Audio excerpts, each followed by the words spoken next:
Yo yo yo, hai guys, Youth for Christ lagi nih. Tema kita kali ini Chain Reaction. Dari 1 Petrus 2 ayat 1 sampai 10 dan ayat kelima menjadi fokus perenungan kita. Dan biarlah kamu juga dipergunakan sebagai batu yang hidup untuk pembangunan suatu rumah rohani. Bersama dengan saya Yosafat Simatupang dari GKI Sudirman, Bandung. Nah guys, menurut kalian apa sih ciri atau indikator orang itu berubah menjadi hidup yang baru? Nah jawabannya bisa beragam nih. Ada orang yang suka mengkaitkannya dengan ritual. Oh, ketika dia menjadi Kristen misalnya, dibaptis entah ke anak-anak atau pas dewasa. Oh, setelah dia selesai katekisasi lalu di CD. Oh, setelah ikut perjamuan kudus dan sebagainya yang kaitannya dengan ritual. Tapi ada juga yang mengatakan hidup baru itu setelah dia bertobat, ya. Jadi misalnya suka mabuk-mabukan jadi gak mabuk-mabukan lagi, yang tadi yang merokok tidak merokok lagi dan sebagainya. Intinya ada perubahan. Kadang-kadang itulah yang menjadi indikator kita menyebut orang itu hidup baru. Bacaan kita kali ini yang kemudian menjadi tema chain reaction itu mau mengatakan ada reaksi yang berangkai, berturut-turut.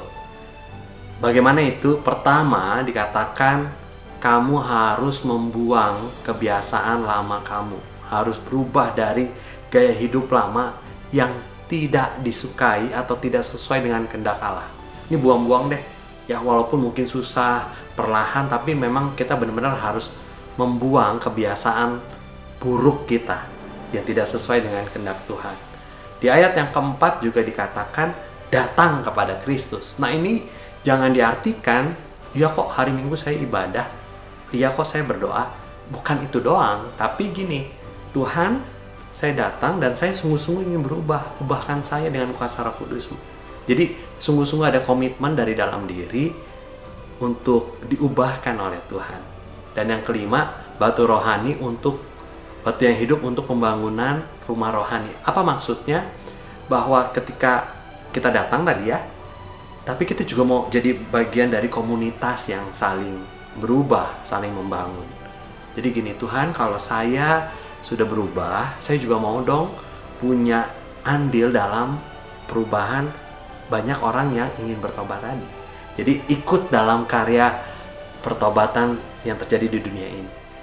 Itu kalau mau bicara soal reaksi yang berturut-turut untuk menjadi hidup baru. Jadi bukan cuman oke deh saya nggak ngerokok, oke deh saya akan patuh sama orang tua. Kalau cuman itu doang, nanti ada godaan dikit kita balik lagi ke kebiasaan yang buruk itu. Maka harus ada sesuatu yang benar-benar berturut-turut kita lakukan.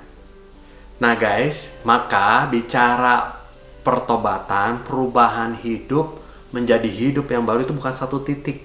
Ya deh nanti kalau saya udah hidupnya udah mapan dan sebagainya, baru saya mau berubah. Kalau saya sudah bisa bla bla bla dan sebagainya, bukan satu titik dalam kehidupan kita, satu waktu, satu momen.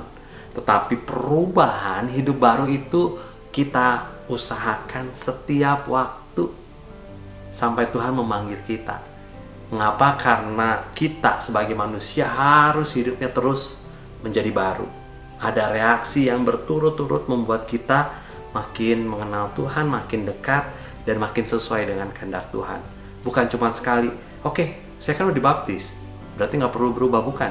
Justru perubahan itu harus terjadi terus-menerus, saling tarik mengait dengan kehidupan dan kebiasaan kita. Bisa? Bisa dong. Kita diberi kekuatan kok untuk itu.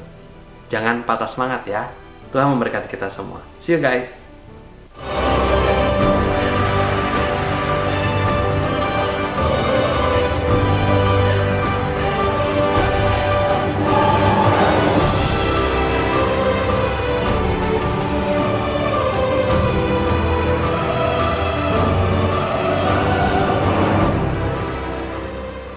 Sahabat, mari dukung pelayanan dan pekabaran Injil melalui YKB dengan membagikan link acara ini kepada sebanyak mungkin orang. Dukungan juga dapat saudara lakukan dengan mentransfer dukungan finansial ke rekening BCA ke nomor 450 305 2990 450 305 2990 atas nama Yayasan Komunikasi Bersama.